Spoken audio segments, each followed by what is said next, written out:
자, 오늘은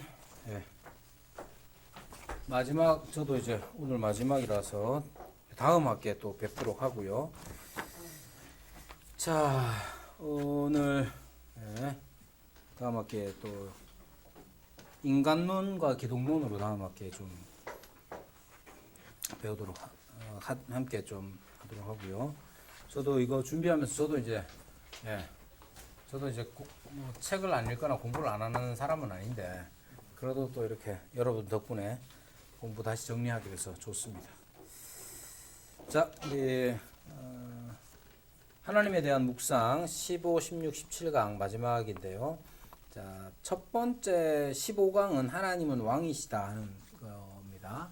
자, 그러면 하나님은 왕이시다 하는 말은 이 책에서도 나오지만 구약에 한 50여 군데 하나님은 너희의 왕이시다, 여호와는 왕이시다 하는 개념들이 있어요. 그래서 굉장히 중요한 개념이죠. 굉장히 중요한 개념인데 이거를 이제 왜 하나님께서는 왕이라고 말하셨을까, 이렇게 계시하셨을까, 이 점을 좀 생각해 볼 필요가 있습니다.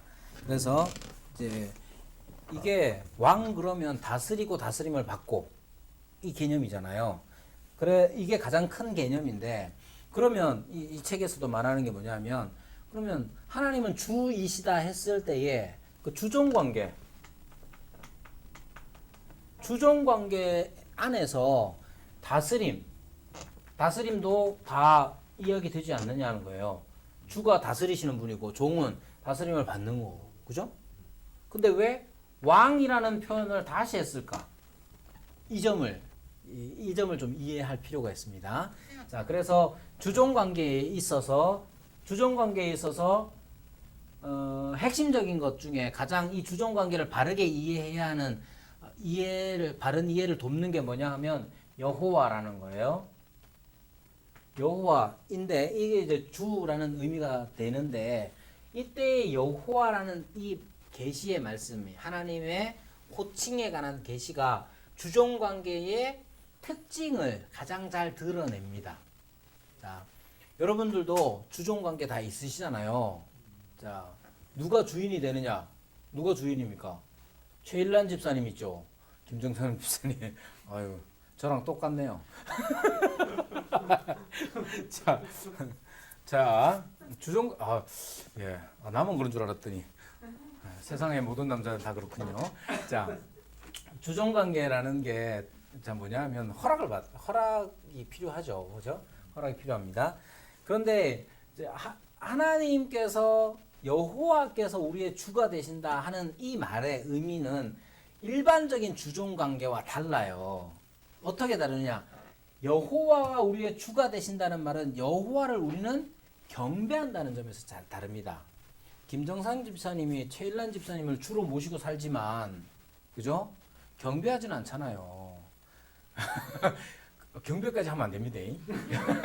경배는 하나님께 해야 되는 거니까. 자, 일반적으로 많은 이 세상의 모든 관계들이 주종 관계에 있습니다. 예를 들면 사장님하고 일반 사원하고 주종 관계 확실해야 됩니다. 그게 만약에 틀어진다, 그건 문제가 되는 거죠. 자, 이런 것들은 모든 피조물 안에 대부분 다 나타나요. 예를 들면 지난번에 잠깐 언급했지만 이제 조던 피터슨이라는 분이 요번에 이제 새로 또 질서너머라는 책을 냈는데 그 이전에 12가지 인생 법칙이라는 책으로 베스트셀러가 됐어요. 엄청 유명한 분이에요. 그러니까 조던 피터슨의 그 12가지 인생 법칙에도 이 사람은 읽을 필요가 없습니다. 이 사람은 하나님 믿는 사람도 아니고 그럼 읽을 필요가 없습니다. 아무튼 그 사람이 하는 얘기 중에 하나가 뭐냐 하면 뭐 이런 거예요. 인생을 위한 조언들인데 어깨를 펴고 당당히 걸어라, 뭐 아침에 일어나면 이부자리부터 개라, 뭐 이런 얘기예요. 그런 얘기인데 그런 얘기들을 진화론적 관점에서도 가지고 오고 뭐 자기가 필요한 것은 다 가지고 땡겼습니다. 그 중에 하나가 뭐냐 하면 어깨를 펴고 당당히 걸어라, 이런 게 있는데 왜 그러냐면 바닷가재들도 그렇게 한다는 거예요. 왜 그러냐면 바닷가재들 같은 경우도 그 우두머리가 있고 그 밑에 이렇게 상하관계가 분명히 있어서 그 우두머리들은 보면 어깨도 펴고 이렇게 다닌다는 거죠. 그러면서 나오는 무슨 뇌에 나오는 호르몬 얘기도 하고 뭐 이런 얘기들을 합니다. 그러니까 왜 이런 말을 하냐면 주종 관계라는 것 자체가 주종, 뭐 주인, 종, 이 단어 자체가 좀 우리가 지금 일반적으로 안 써서 그렇지 대부분 이런 관계들 속에서 있어요. 왜 이러느냐? 그것은 이 책에서 강조하는 바에 따르면 하나님이 주가 되시고 하나님께서 만드신 모든 것들이 주의 종이 되기 때문에 모든 피조물은 하나님의 종, 피조물로서의 종이 되기 때문에 이 세상에 존재하는 모든 것들은 동물들 가운데서도 주종 관계가 있다. 이렇게 얘기하는 겁니다. 진화론자들은 다르게 표현하겠지만 우리가 하나님의 창조를 믿는 사람들은 그렇게 생각하는 것이고 그렇게 받아들이는 거죠. 그러면 이 세상에 하나님께서 만드신 이 세상의 모든 관계들이 대부분 주종 관계를 가지고 존재하고 있는데 그럼 하나님과 우리와의 관계는 어떠하냐 했을 때 바로 여호와라는 이 하나님께서 직접 계시하신 이 호칭이 우리와 하나님 사이의 특징, 주종관계의 특징을 가르쳐준다. 뭐냐? 우리는 하나님을 경배한다는 겁니다. 경배. 여호와라는 말이, 이 호칭이 우리가 해야 할 주종관계의 가장 큰 특징, 즉 경배함을 강조하고 있다. 그러나 또 동일한 건 뭐냐? 주종관계, 우리가 경배하는 그 경배의 문제는 결국 다스리고 다스림을 받고의 문제라는 거죠. 그럼 왕이라는 말은 왜 썼느냐?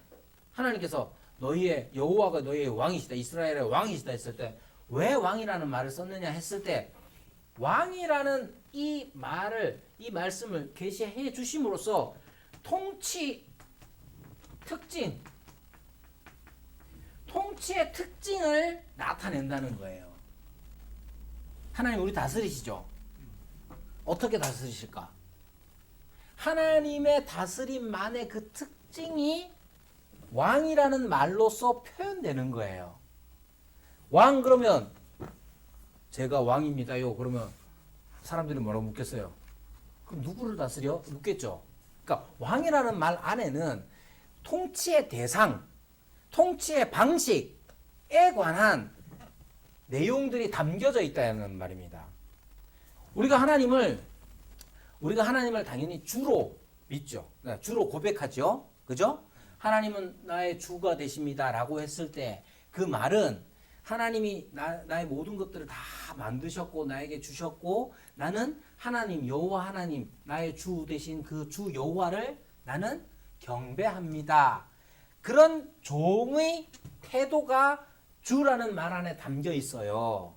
그럼 하나님은 나의 왕이십니다 라고 했을 때에 그건 뭘 담아내고 있느냐 하면 하나님께서 나를 어떻게 다스리시느냐, 나는 하나님의 통치의 대상이 되느냐, 그 점이 들어가 있는 거예요. 감사하지 않아요?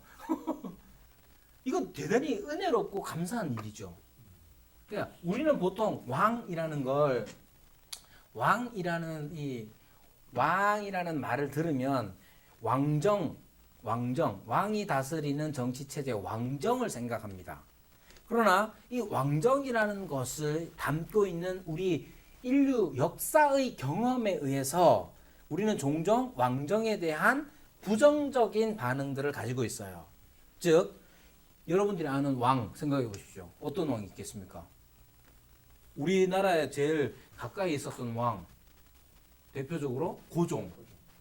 고종 같은 경우, 여러분, 고종 그분도 이제 할 말이 많겠지만, 이제 역사가 지난 다음에 고종에 대해서 여러 가지 비판이 많습니다.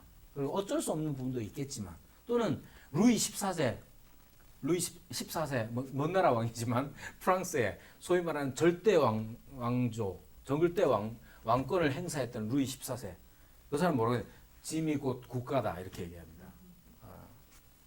내가 곧 나라다 이렇게 얘기한단 말이에요. 그래서 닥쳐진 결과가 뭐냐? 프랑스 대혁명 때 사람들이 행했던 바가 뭐냐? 그 사람들 다 왕 잡아가지고 단두대 다 그렇게 처리한 거예요. 그러니까 왕정에 대한 부정적인 이미지가 우리에게 있기 때문에 그리고 누구 왕정이라고 했을 때 왕이 마음대로 하는 거 아니에요. 왕이 짐이 곧 법이다 뭐 이러면 내가 하라는 대로 해. 다 그렇게 되기 때문에 지금 민주주의, 자유민주주의 사회에서 왕정에 대한 부정적인 반응들이 있을 수 있습니다. 그래서 하나님은 왕이시다 했을 때 이렇게 생각할 수도 있어요. 그러나 성경에서 말하는 이 하나님은 왕이시다 했을 때 강조하는 건 뭐냐? 하나님의 통치의 특징을 말하는 거예요. 자, 지금도 마찬가지. 지금도 왕국이 있습니까? 없습니까? 왕국은 있을 수도 있고 없을 수도 있는데 왕은 있어요. 그죠? 최근에 영국 여왕 남편이 죽어가지고 돌아가셔서 있었죠.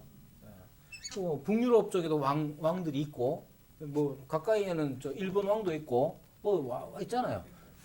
이런 왕들이 뭐 하느냐? 통치는 안 합니다. 요즘은 다 통치는 대부분 다 안 합니다.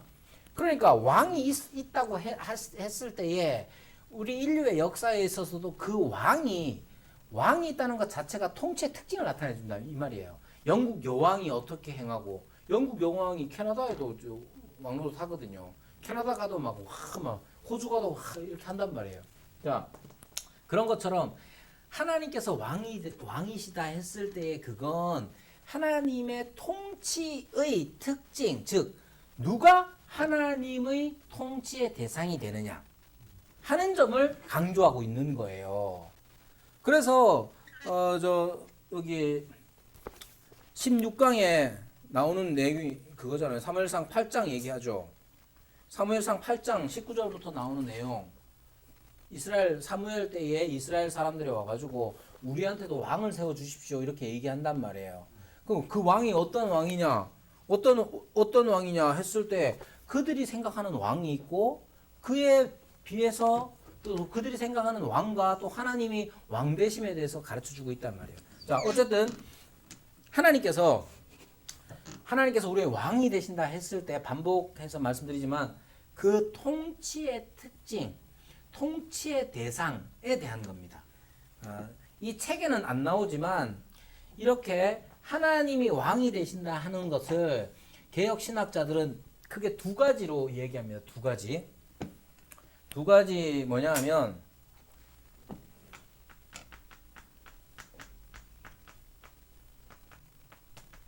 권능의 왕국과 은혜의 왕국 두 가지로 말합니다. 다 왕은 누구겠어요? 여기 왕이 있죠?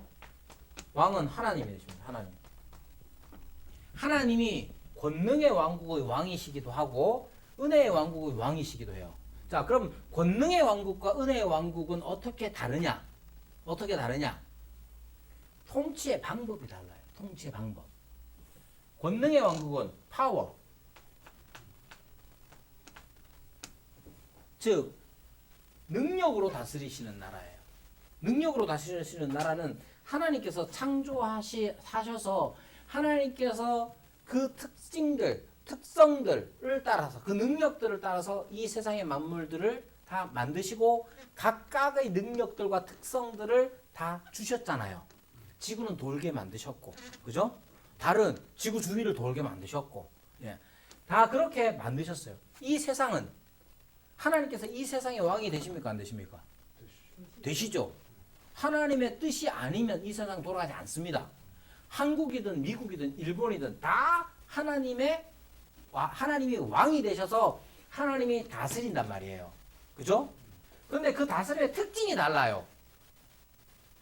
하나님께서 이 세상을 다스려 나갈 때 한국이나 미국이나 어디든지 간에 다스려 나갈 때에 하나님께서 그들에게 처음부터 내어주신 그 특징들을 따라서 하나님은 그것을 보존하시며 왕국들을 다스려 나갑니다. 온 우주를. 그런 온 우주 가운데 하나님의 통치의 특징이 유별나고 아주 특별한 왕국이 따로 있어요. 어디일까요? 교회인 거예요. 교회. 자, 다시 하나님께서는 온 우주를 만드셨죠. 한국이든 미국이든 어떤 백인이든 흑인이든 어떤 것이든 간에 다 만드셨어요. 그래서 창조하셨단 말이에요. 그래서 각각의 경우들마다 하나님께서는 그 특성들을 그들에게 주셨어요. 자, 이게 아까 얘기한 창조입니다. 그죠? 그리고 그 특징들과 특성들에 맞게 그것들을 따라서 이 세상이 돌아갈 수 있도록 지금도 여전히 보존하세요. 섭리 가운데 보존. 그러한 하나님의 다스림을 뭐라고 표현하느냐? 권능의 왕국이라고 표현합니다. 자, 이건 쉽게 얘기하면 온 우주 하나님께서 다스립니다. 그걸 권능의 왕국의 왕으로서 다스리신다 이렇게 표현해요. 그런 우주 가운데 일반적으로 다스리시는 방법이 아닌 아주 특별한 통치가 드러나는 왕국이 있어요. 그게 뭐냐? 교회. 교회 하나님 다스립니까? 안 다스립니까? 다스리죠. 자, 하나님은 교회의 왕이 되시죠? 그죠?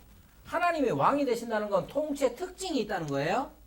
하나님 통치의 특징, 교회를 다스리시는 하나님 통치의 특징이 뭡니까? 은혜라는 거예요. 은혜. 자, 하나님의 다스림, 통치의 대상이 되는 우리들 어떻게 하나님의 통치의 대상이 됐습니까? 하나님의 은혜로 된 거예요. 그렇죠? 이때 믿습니까? 해야 되는데 하나님 은혜로 된 거잖아요. 하나님께서 우리를 지금도 다스리시죠. 교회로서 우리를 다스리시죠. 하나님 어떻게 다스리십니까? 야, 할래 안 할래? 막 이러는 게 아니라 하나님 은혜로 다스리시잖아. 그래서 이것을 가지고 하나님께서는 은혜의 왕국의 왕이 되신다고 말하는 거예요. 그러니까 구약에서 하나님은 왕이시다, 여호와는 너희의 왕이시다 했을 때 그건 지금 막 사람들의 경험 속에 있는 이 세상의 다양한 왕들의 좋고 나쁜 점을 얘기하는 게 아니라 구약 안에서 드러나는 특징, 즉 하나님이 왕이 되신다는 건 통치의 특징을 드러내는 거예요. 알겠죠? 그러면 통치의 특징을 드러낸다 했을 때 자꾸만 사람들은 하나님은 교회의 왕이 되시는 것, 신자들만의 왕이 되시느냐? 아니에요. 하나님은 온 우주의 왕이 되셔요. 그죠? 온 우주의 왕이 되신다는 표현을 권능의 왕국의 왕이시다 말하고, 그런 하나님이 통치의 특징을 달리하셔, 통치의 방식을 달리하셔서 은혜로서 다스리시는 왕국이 있어요. 어디에? 교회라는 거예요. 그러니까 교회는 하나님이 왕이시되 그 통치의 특징을 따라서 왕국을 이루신다. 그래서 은혜의 왕국이다. 이렇게 얘기하는 겁니다. 자, 그래서 이제 15강에서 여러분들이 15강에서 강조하는 건 바로 그거예요. 하나님의 통치 방식 가운데 하나님을 왕이라고 했을 때에는 하나님의 통치 방식 가운데 통치의 대상을 선정하시고 통치의 성격을 명확하게 보이시려고 왕이라는 말을 쓰신 거예요. 그래서 그 다음에는 이제 아담의 통치의 특징, 그러니까 아담도 하나님의 통치를 본받으려고 했다 하는 것입니다. 물론 이제 그 뒤쪽에 가면 이쪽부터는 이제 시대적으로 약간 예민한 게 좀 있어서 조심스럽습니다. 왜냐하면 이제 아담과 하와의 첫 번째 가정을 그리고 아담의 역할이라는 것을 우리는 너무 쉽게 단순하게 아담은 한 여자의 남편, 하와의 남편이었을 뿐이야라고 생각하지만 그 안에 담긴, 예를 들면 이제 김홍전 목사님이 쓰신 책 중에 잠깐만요. 혼인에 관한 책이 있습니다. 혼인 가정 교회라는 책이 있습니다. 이 2권짜리 책인데 그 책에서는 첫 번째 가정인 아담과 하와의 관계 안에서 이 혼인 관계가 어떠하냐, 그 안에 담긴 좀 더 신학적인 아주 폭넓은 신학을 담고 있습니다. 여기에서는 잠깐 이제 맛을 보여주는 건데, 아담이 이제 창세기 1, 2장을 이렇게 읽어보면 하나님께서 아담을 지으시고 아담에게, 그러니까 아담과 하와를 동시에 짓지는 않으셨잖아요. 그죠? 아담과 하와를 동시에 지으신 것이 아니고 아담을 지으시고 하와를 지으셨는데 그 시간적인 차이 때문에 생겨나는 일들이 좀 있습니다. 뭐냐면 하나님의 말씀을 맨 처음 아담이 받았고 그것을 또한 전달하도록 이제 그 창세기의 내용상으로는 그렇게 되어 있습니다. 그런 점들이 여기에서 말하는 통치 개념이 아담에게 있었는데 아담은 하와를 이 나쁘게 생각하지 마세요. 제가 왜 이렇게 조심스러우냐 하면 제가 이제 젊은 사람들하고 같이 이야기를 나누다 보면 이 부분이 굉장히 예민해요. 그래서 이게 조심하는 게 제 몸에 배어서 그러는 겁니다. 자, 여기 이제 줌으로 참석하시는 분들 중에도 젊은 분들이 여기 계시는 분들보다 상대적으로 젊은 분들이 계시는데 그래서 이제 조심스럽게 말씀드리는 겁니다. 자, 아담에게 있었던 하나님께서 부여하신 것들 예를 들면 생육하고 번성하라 하는 말씀을 그가 들어서 혹은 더 심하게 얘기하면 선악을 알게 하는 나무의 열매를 먹지 마라 하는 금령까지도 들어서 아담은 하와에게 가르치고 전하는 일들 그리고 그것을 다스리는 일들을 해야 했다. 왜냐 이렇게 말하는 근거가 뭐냐 하면 예수님을 제2의 아담이라고 말하기 때문에 그렇습니다. 성경에서. 그러니까 그리스도께서 행하시는 일들을 이미 아담이 처음서부터 받았다라고 여기기 때문에 그래요. 그래서 그리스도의 삼중직, 즉 왕이 되시고 선지자가 되시고 제사장이 되시는 그 그리스도의 삼중직을 이미 아담에게서부터 요구하셨다. 그리고 그 일을 잘 해 나갔어야 했는데 아담은 거기에 실패한 것이다. 이렇게 이제 김홍준 목사님은 얘기를 합니다. 아무튼 이제 강조점에서 좀 벗어난 거기 때문에 간단하게 말씀드리면 15강에서 강조해야 되는 것 하나님이 왕이시다 하는 이 점이 바로 통치의 대상, 통치의 특징을 드러내는 것이다 생각을 하시면 되고요. 16강에 가서는 사무엘상 8장 19절에서 22절 말씀을 가지고 중심적으로 설명을 하시는데요. 구약시대 이스라엘의 왕의 의무라는 것이 백성을 다스리고 그리고 전쟁터에서 선두에 선다는 의미예요. 그걸 지금 사무엘상에서 보면 이스라엘 백성들이 요구를 합니다. 그런데 이 다스린다는 말의 뜻이 뭐냐 하면 자꾸 이제 절대 왕권 생각을 자꾸 합니다. 그래서 막 시시콜콜 막 지 마음대로 막 이런 의미로 생각하는데 구약의 이스라엘의 왕의 특징이 뭐냐 하면 그런 게 별로 없어요. 얼마나 없느냐 하면 다윗이 뭐 잘못하잖아요. 다윗이 싸움을 얼마나 잘합니까? 골리앗도 때려잡고 막 싸움을 엄청 잘하는데도 웬 선지자 하나가 나와가지고 막 삿대질하면서 당신이 그랬잖아요. 막 이렇게 막 할 정도예요. 그러니까 일반적인 우리가 역사상에서 읽어왔던 왕들과 똑같이 이스라엘의 왕을 생각할 경우가 많은데 그렇지 않습니다. 그 대표적인 예로 여호람 이스라엘의 왕 아합의 아들 북이스라엘의 왕 아합의 아들 여호람. 아합이 어떤 왕입니까? 나쁜 놈이죠. 자, 주무실까봐 제가 험한 단어를 썼습니다. 자, 나쁜 왕이에요. 하나님 제대로 그 아들을 또 오죽했겠습니까? 그 여호람 때에 아람 왕 벤 하닷에 의해서 사마리아가 포위를 됩니다. 포위를 되니까 먹을 것이 없으니까 오늘은 너희 집 아들 먹자. 내일은 그러면 너희 집이다. 이렇게 했는데 내일이 됐는데 내 아들 내놨는데 자기 아들 안 내놓는다고 여호람 왕이 지나갈 때 한 여인이 여호람 왕에게 얘기를 합니다. 그거 특징이 뭐냐? 조선시대 같았으면 어땠겠어요? 그런 일이 조선시대 같았으면 어땠어요? 고개도 못 들죠. 왕 앞에 고개를 못 드는데 이스라엘 왕은 그냥 여인네가 그냥 왕이시여 이래가지고 불러가지고 할 정도란 말이에요. 그리고 그 왕이 어떤 일을 하느냐? 평소에 막 이런 일상에 개입하는 게 아니라 무슨 문제가 있으면 왕에게 왔던 거예요. 솔로몬 왕도 마찬가지죠. 솔로몬 왕도 아기에 대해서 이 아이가 내 아이입니다 하고 왔던 여자들이 어떤 여자들이에요? 그러니까 그런 경우들을 볼 때에도 마찬가지예요. 왕으로서 무슨 대단히 막 근엄하게 앉아가지고 있는 게 아니라 그냥 평소에는 자기 일들을 하는 거예요. 일상의 사람들이. 이 책에도 말하지만 이스라엘 땅 그 땅 자체가 4월에서 10월까지는 건기예요. 그러니까 건기인데 그 다음부터 11월부터 시작해가지고 비가 조금씩 내리기 시작해서 12월부터 2월까지가 우기입니다. 그러니까 거기에 딱 맞춰가지고 목축도 해야 되고 농사도 지어야 돼요. 그러니까 바빠 사람들이. 그러니까 절대 권력을 가지고 막 행사하는 게 아니라 사람들이 그냥 일상적으로는 자기들이 양을 칠 일이 있으면 짱치고 농사할 일이 있으면 농사하면서 지내다가 다툼이 생기고 어려움이 생기면 어떻게 하느냐? 왕에게 찾아가가지고 재판을 요청한 거예요. 그럼 왕은 그것을 재판하고 그렇게 지냈단 말이에요. 그리고 이제 전쟁터에 가지고 앞장서서 이제 싸우는 것, 그것을 왕의 의무로 얘기하고 있습니다. 자, 그러면 우리도 생각해 보십시오. 이 점에 대해서 생각할 때 우리 이스라엘 구약 시대의 이스라엘도 그냥 일상을 살다가 필요한 일이 있으면 나가서 아래고 재판을 판단을 받아서 지내왔어요. 그러면 생각해 보십시오.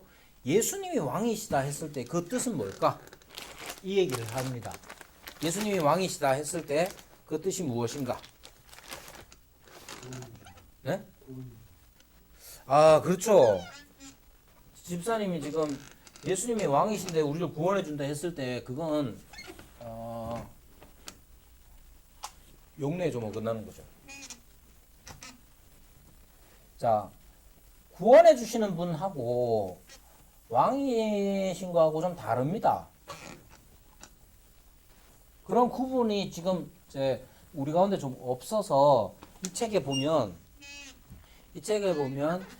예수님이 왕이시다 하는 점들을 제대로 이제 강조를 안 한 이유에 대해서 우리에게 제일 처음 복음을 전해줬던 이 선교사님들의 수준 미달에 대해서 지적을 합니다. 뭐 우리한테 전해주셨는데 이렇게 말하기가 좀 민망하지만 이게 이분이 일제시대 때 태어나신 분이에요. 일제시대 때 나셔가지고 신앙생활을 시작하신 분이기 때문에 예, 이분이 이제 우리보다는 훨씬 더 잘 아시는 분이고, 자, 아무튼 우리가 예수님이 어떤 분이냐 했을 때 예수님이 왕이시다 하는 점조차도 지금 집사님 말씀하신 것처럼 예수님이 왕이신데 왕으로서 우리를 구원하신다 이렇게만 생각합니다. 그러니까 그 구별이 좀 필요한데 그걸 지금 못하고 있는 것이죠. 자, 예수님이 왕이시다 했을 때에 그건 예수님이 구주 되심과 좀 다른 이야기입니다. 이건 자세한 거는 기독론 가서 좀 더 얘기하겠지만 예수님이 구주시다 하는 것은 말 그대로 우리의 구원자가 되신다는 거예요. 그러면 구원자가 되시면 구원자로서 해야 할 일이 있죠. 그죠? 대표적으로 뭡니까? 가장 중요한 거. 십자가를 지시는 거죠. 그러니까 십자가를 지시는 것은 우리의 죄를 대속하시는 거잖아요. 그 일을 하신 건데 그것은 왕으로서 하시는 일이 아닌 거죠. 자, 그건 아까 통치의 방식, 통치의 특징을 얘기할 때에 하나님께서 우리를 하나님의 백성, 통치의 대상으로 삼으실 때에 은혜를 베푸셨다. 그 은혜의 구체적인 방법이 바로 예수 그리스도의 십자가로 말미암는 대속의 은혜인 거죠. 그죠? 그렇게 예수님께서 우리를 대속하셔서 우리로 하나님의 은혜의 통치 안으로 들어오게 하셨어요. 그죠? 들어오게 하셔서 그 다음에 예수님은 계속 그렇게만 계시는 게 아니라 우리에게 왕으로서 우리를 다스리는 분으로 지금 계시는 거잖아요.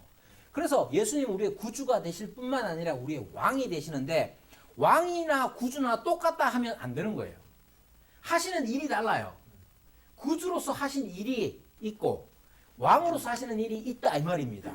그러니까 예수님이 우리의 구주이시기도 하고 또한 왕이시기도 한데 그걸 똑같이 생각해서 예수님에 대한 태도를 정할 수는 없다. 그래서 예수님이 왕이시다 하는 의미가 무엇인지를 알아야 한다. 예수님이 왕이 되시면 뭘 자, 왕이라는 말은 다스린다는 말의 뜻입니다. 그죠? 그러면 다스린다고 했을 때 그 다스림은 어떤 거냐? 여러분, 예수님이 왕이시면 우리가 그의 다스리심을 받는 거잖아요. 예수님이 우리를 어떻게 다스리실까? 네? 사랑으로 다스리시고 다 말이 많습니다. 그러나 우리가 지금 그 신론을 배웠지 않습니까? 자, 신론을 배웠으니까 하나님의 사역에 대해서 이야기할 때 하나님의 사역에 대해서 이야기할 때 외재적 사역을 생각해 보면 하나님은 우리를 향하여서 작정하시고, 그죠? 창조하시고, 그렇잖아요. 섭리하시잖아요. 그러니까 하나님은 그렇게 우리를 다스리는 거예요. 예수님께서 우리의 왕이 되시고 우리를 다스릴 때에 예수님이 아무 생각이 없이 가만히 있거나 자들이 뭐 하는지 보자 구경하고 그렇지 않습니다. 왕은 통치의 개념이니까 어떻게 다스리실지 예수님 안에 있는 거예요. 그죠? 우리를 향하신 하나님의 뜻이 있다고 우리가 믿잖아요. 그죠? 그러니까 예수님께서 우리를 다스리실 때, 왕이 되신다 했을 때에 우리를 향하여서 어떤 요구와 또는 목적이 분명히 있는 거예요. 그죠? 그러면 우리 신앙생활이라는 건 어떤 거겠습니까? 자, 부정할 수 없는 거. 하나님이 주가 되신다는 거예요. 하나님 주가 되신다. 하나님 왕이시다는 거예요. 또 동일하죠. 동일하게 이제 다스림의 문제가 있는데 하나님이 우리에게 주가 되시고 우리에게 왕이 되시면 우리에게 가장 중요한 건 뭐냐 이 말이에요. 이게 너무 어렵진 않은데 그죠? 자, 하나님이 주가 되시고 왕이 되시고 똑같아요. 강조되는 게 뭐냐? 하나님의 목적이에요. 하나님의 목적 하시는 바가 있단 말이에요. 하나님 뜻이 있단 말이에요. 뜻. 하나님의 뜻이 있어요. 그러니까 주가 되시고 왕이 되시죠. 자, 하나님은 인격적이시다. 하나님은 생명이시다. 다 강조했죠? 이 책에서. 하나님이 인격적이시고 하나님의 생명이 있으시고 하나님 능력이 있으세요. 그죠? 그러면 요것만 있으면 이거 램프예요. 요정 진이 뭐 다를 게 뭐가 있어요. 그러니까 중요한 거 핵심적으로 중요한 게 뭐냐면 우리 이런 인격을 가지고 계시는 분이 생명이신 그분이 우리에게 있어서 주가 되시고 왕이 되신다는 게 가장 중요해요. 그러면 주가 되시고 왕이 되신다는 말의 뜻이 뭐냐면 하나님이 능동적이세요. 능동적. 하나님의 뜻 자체가 있고 하나님의 거룩하신 의지가 있다 이 말이에요. 뜻이 있어요. 경배받기를 원하시지만 이 세상이 어디로 가야 할지 예를 들면 이상용이라는 사람에 대한 하나님의 계획이 있어요 없어요? 진짜로 믿어요? 자, 진짜로 믿는 게 중요한데 진짜로 믿는다는 게 어떤 거냐 하면 내 인생 나도 몰라. 내 인생은 나의 것. 그렇게 살면 안 된다는 거예요. 그거는 주가 누구예요? 내 인생은 나의 것. 자기가 되는 거잖아요. 자기가 안 되려면 어떻게 해야 되느냐? 하나님이 나를 향하신 뜻이 있다는 걸 굳게 믿어야 되죠. 그래야 그게 하나님이 주가 되시고 하나님이 왕이시다라는 말의 뜻입니다. 하나님이 왕이시니까 저한테 돈 좀 주시죠. 이건 왕이 아니잖아. 자, 아니 하나님이 그렇게 능력이 많으시다면서요. 근데 왜 나는 지금 왜 아파트 평수가 이거밖에 안 되죠? 그렇게 따지고 싶은 마음은 이해는 합니다. 마음은 이해를 합니다. 저도 이사 가고 싶은데 아는 너희고 우리 집 아가 너희입니다. 저를 빼고 6명이 살고 있거든요. 한 집에. 아유 좁아가지고 막 어디 가고 싶은데 좀 넓은 데 가고 싶은데 애들 막 거실에서 막 2층 침대 놓고 자고 막 이러니까 이러고 자 보세요. 하나님이 만유의 주시라면서요. 만왕의 왕이시라면서요. 모든 걸 다 하나님 뜻대로 하신다면서요. 근데 왜 나 아파트 나 한 개도 안 줘요? 이렇게 대들지 말라 이 말이에요. 이렇게 대드는 건 진짜 종, 신하 혹은 그 백성의 태도가 아니라 이 말이에요. 자, 주가 되시고 왕이 되신다는 게 어떤 뜻이냐 하면 하나님 그만이 많이 가지고 있어요. 나 좀 떼주시지. 그런 의미가 아니라 하나님께서 나와 관계하여 하나님의 나를 향하신 거룩한 뜻이 있고 나를 향하신 계획이 있다는 것. 그런 의미에서 주가 되시고 왕이 되신다는 뜻이에요.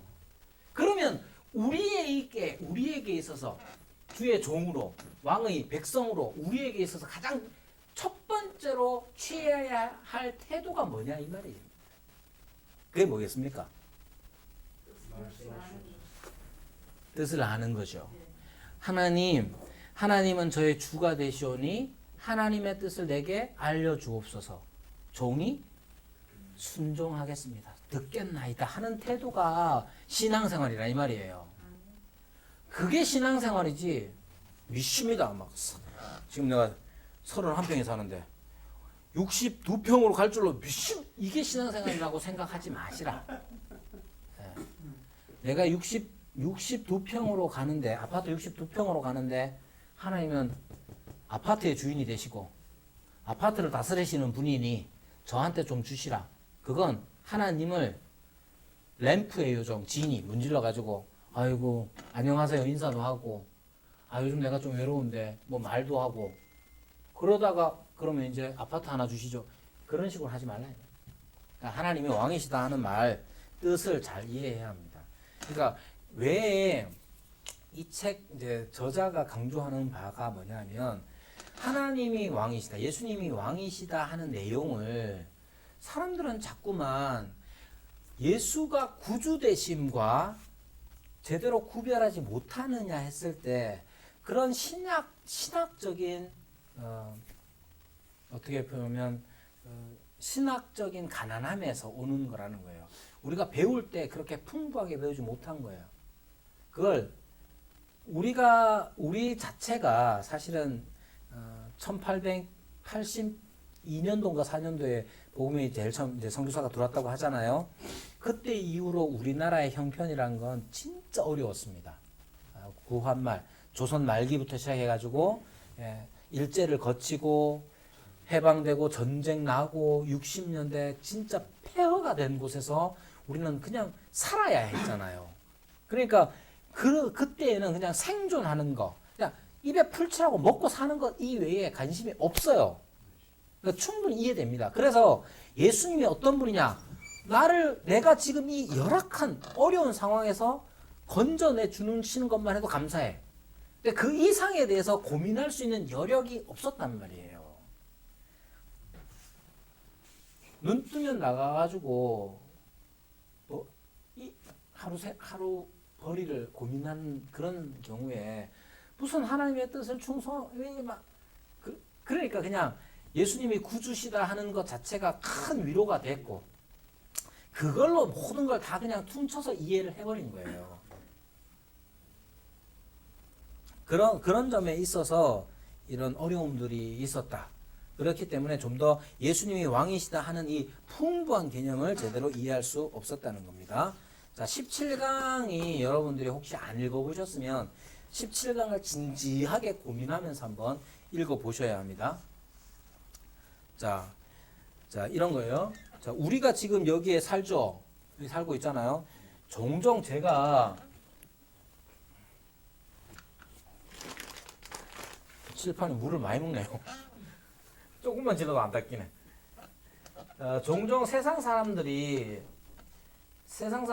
오해하는 것, 많이 오해하는 것 중에 하나에 대해서 이 책에서 좀 얘기하고 있습니다. 제가 이제 철학책 같은 거 읽는 거 좋아하는데 최근에도 이제 인생의 20순간들 태어남부터 시작해가지고 죽음과 내세까지 걸쳐서 이 20순간들에 대해서 이제 철학적인 이해 혹은 철학의 관점에서 의미를 찾는 그런 책을 하나 읽었는데 그 책 저자가 당연히 안 믿는 사람이라서 신앙에 별 도움이 안 됩니다. 자, 그런데 이제 그 책에서 하는 말이 뭐냐 하면 이제 우리의 신앙을 어떻게 오해하고 있느냐. 이 세상에 살 거 뭐 있냐. 이렇게 이제 쉽게 얘기합니다. 즉, 이 세상에 우리가 천국 가는 게 우리에게 익숙한 표현으로 하자면 예수님 믿고 천국 가는 게 가장 중요한 핵심적인 가치라면 제일 좋은 게 뭐냐? 믿고 그냥 죽어버리는 건 제일 좋아요. 그래서 성경에서 그런 사람들이 제일 좋아하는 사람이 누구냐? 예수님 십자가 달렸을 때 그 옆에 있는 강도. 지 멋대로 하고 싶은 거 하다가 결국 잡혀가지고 죽는 사람이잖아요. 근데 죽기 직전에 예수님 옆에 계셔가지고 그냥 말 몇 마디 해가지고 죽고 네가 나를 기억하소서 해가지고 그죠? 제일 좋아해. 그래가지고 우리 아버지도 살아 계실 때 종종 하시던 말씀이 뭐냐? 내가 죽기 전에 너그마 뭐 발목 붙잡고 뭐 어쩌고 이런 말씀 하셨단 말이야. 자, 여러분 이제 우리가 이 세상에 왜 사는가 했을 때 17강에서 마지막으로 하는 건 이제 하나님의 일을 하기 위해서 여기 있다는 거예요. 하나님의 일. 하나님의 일은 뭘까요? 그렇게 말씀하시죠. 성경에 그렇게 나와 있죠. 자, 하나님의 일은 뭐냐? 하나님께서 이 땅을 향하여서 지금도 이 땅을 향하여서 하고 계시는 일이 뭘까? 당연히 보존하시는 일을 하시죠. 그죠? 그러니까 그렇게 되면 혹시 오해하면 안 되는 게 하나님이 지금도 섭리 가운데 보존하신다 했을 때 그냥 이 세상 잘 돌아갈 수 있도록 유지하신다. 그렇게만 생각할 수가 없죠. 하나님께서는 이 세상을 향하신 뜻이 있는데 이 세상을 향하신 뜻 그게 뭐냐 했을 때 하나님의 선하심을 세상에서 드러내시는 거예요. 하나님의 선하심이 세상에 드러나는 일입니다. 이거 아주 중요한 일입니다. 자, 이 일은 어떻게 일어날까요? 하나님, 즉 하나님의 어미와 자비, 사랑과 공의와 하나님의 빛되심과 거룩하심 그것이 세상에 드러나야 됩니까? 안 드러나야 됩니까? 드러나야 됩니까? 어떻게 드러납니까?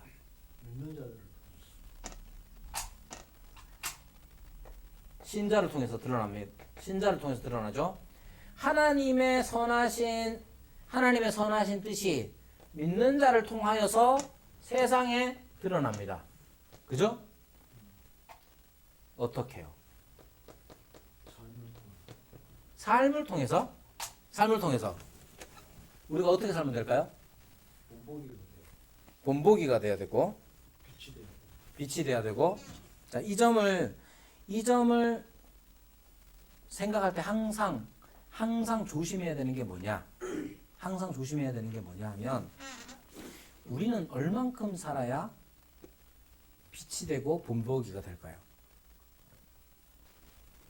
그러니까 그렇게 생각하시면 굉장히 위험해질 수 있습니다. 아주 위험해질 수 있어요. 자, 여러분들이 세상 나가면 대부분 다 착하게 사십니다. 저는 그렇게 믿습니다. 아니, 저는 그렇게 진짜로 믿어요.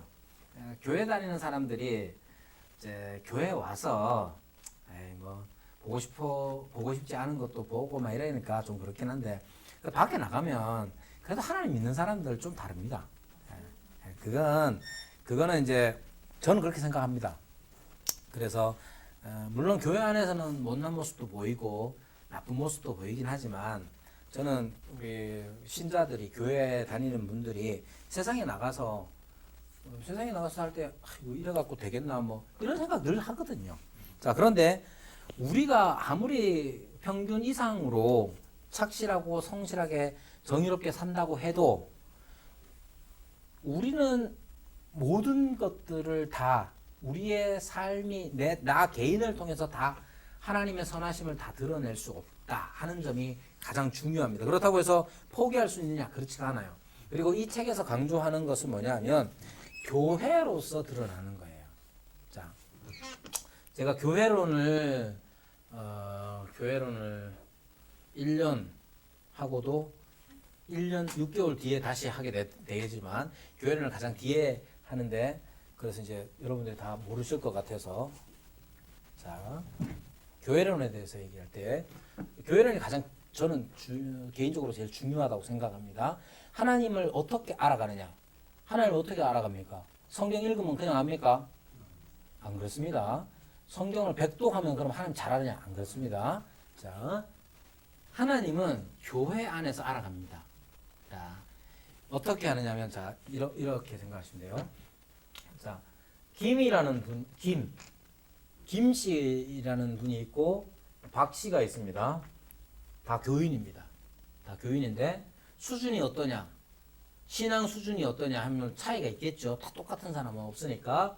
근데 이 사람들이 동일하게 어떠해야 되느냐면, 하나님의 말씀에 순종해야 합니다. 그죠? 둘 다 교회 안에 있기 때문에 하나님의 은혜로 하나님의 은혜의 통치의 대상이 되었습니다. 그러나 영적인 수준이 달라요. 달라서 어떤 사람은, 김씨는 하나님의 말씀을 순종할 때 약간 지멋대로 합니다. 박씨라는 사람은 더 합니다. 약간인데 약간 더 안 좋아. 대부분 다 그런 사람들이 우리 교회를 이루고 있거든요. 근데 동일한 건 뭐냐? 내가 하나님의 은혜로 하나님의 백성이 되었다 하는 이 의식, 믿음이 있는 거예요. 그러면 이 믿음 가운데 뭐가 발동하느냐 하면, 내가 좀 못나고 잘 못하지만 그래도 좀 더 하나님 말씀을 들어야지 하는 생각들이 있게 되는 거죠. 그죠? 자, 하나님의 어미와 자비와 사랑과 정의와 공의로우심과 이런 하나님의 이런 선하심들에 대하여 각각의 수준을 따라서 순종해 나갈 때에, 자, 다시 말씀드리지만 하나님의 뜻에 대하여 순종하고자 하는 태도가 하나님을 주로 왕으로 모신 사람들의 가장 중요한 핵심적인 태도입니다. 이거 없으면 신자 아니라고 할 수 있어요. 신자 아닙니다, 사실은. 그걸 누가 아느냐? 자기가 알아요. 자기가 알고. 근데 다른 사람들은 판단할 때에 그 판단을 어떻게 해야 하느냐면, 증인을 데리고 가서 얘기를 해야 하는 거고, 그것도 안 되면 장로를 하는 거죠. 그래서 그 판단 자체는 교회의 직분자, 즉 장로를 통하여서 이루어지는 일이고, 우리가 살아가면서 함부로 판단하셔는 안 됩니다. 즉 우리는 그 사람이 나는 하나님을 믿어요, 나는 하나님의 말씀에 순종하려고 해요 라고 하면 그대로 받아들이는 것밖에 없어요. 바보같이 보여도.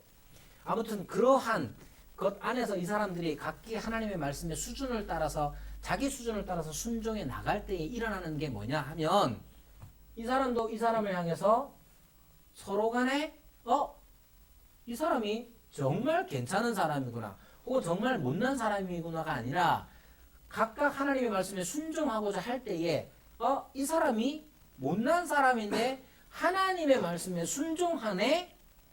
라는 걸 깨닫는 게 가장 중요한 거예요.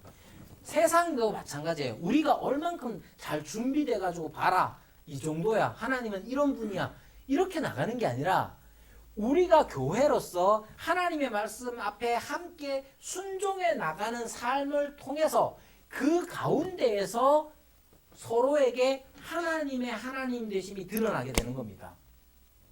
이게 가장 중요한 겁니다. 교회는 어떤 곳이냐?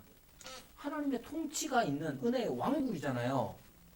은혜의 왕국 안에서 은혜가 우리를 다스려 나간다는 말의 실체는, 우리 모두가 은혜로 말미암아 하나님의 백성이 되었으니 하나님의 다스리심을 순종해 나갈 때 획일적으로 이 정도는 다 해야 돼 라고 하는 게 아니라, 각기 좀 다르지만 함께 하나님께 순종해 나가는 모습을 통해서 하나님을 우리가 깨달아 나가는 거예요. 교회가 이런 삶을 살 때에 세상 가운데 비춰지는 게 뭐냐면 하나님의 선하심이다 하는 거예요. 그래서 주님께서 말씀하실 때 너희가 서로 사랑하라. 그러면 뭐라고 얘기하셨어요? 세상이 너희가 내 제자인 줄 알리라, 이렇게 말씀하셨다고요. 근데 그 사랑 안에는 어떤 사랑은 고린도전서 13장에 보면 사랑은 오래 참고로 시작해서 모든 것을 견디는다로 끝납니다. 사랑은 막 달콤한 거야, 이런 게 하나도 안 느껴져요. 고린도전서 13장 읽어보면 이런 사랑을 내가 해야 될까요? 이런 의문이 생길 수밖에 없잖아요. 오래 참는 거 얼마나 힘듭니까? 우리는 3번 넘어가면 안 돼요. 안 되잖아. 3세 파인. 한 번은 참는다. 그래가지고 한 번 참고 한두 번이지. 그럼 끝나는 거란 말이에요. 근데 사랑은 오래 참고로 시작한단 말이에요. 오래 참을 수 있는 힘이 어디서 나옵니까? 어떤 믿음요? 나 같은 죄인 살리시니입니다. 하나님이 나 같은 죄인을 살리셨다. 이게 얼마나 놀랍습니까? 그러니까 그리스도의 십자가를 날마다 묵상한다는 말의 의미는 나의 죄됨과 그분의 은혜의 크심을 날마다 의지하는 것. 그것이 가장 중요한 거예요.